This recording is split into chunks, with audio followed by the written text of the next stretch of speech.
கரூர் மாவட்டம் குளித்தலையில் கிராமிய கூட்டரங்கில் குளித்தலை மக்கள் நலவாழ்வு சங்கம் சார்பில் முப்பெரும் விழா நிகழ்ச்சி நேற்று நடைபெற்றது. இதில் கிராமிய நாராயணன் தலைமை வகித்தார். குளித்தலை தமிழ் சங்கம் கா. பாலகிருஷ்ணன் வரவேற்புரை நிகழ்த்தினார். IAS அகாடமி விஜயலயன் மருத்துவர் செந்தில்குமார் நல்லுச்சாமி சிறப்பு விருந்தினராக கலந்து கொண்டார். சுதந்திர தின விழாவை போட்டியில் வெற்றி பெற்ற பல்வேறு பள்ளி மாணவர்களுக்கு பரிசுகள் வழங்கி சிறப்புரையாற்றினர்.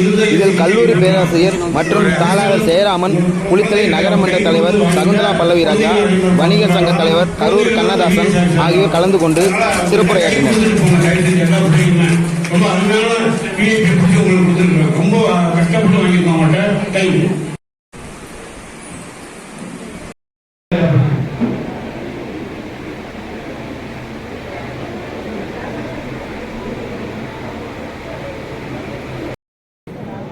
நன்றி ஐயா.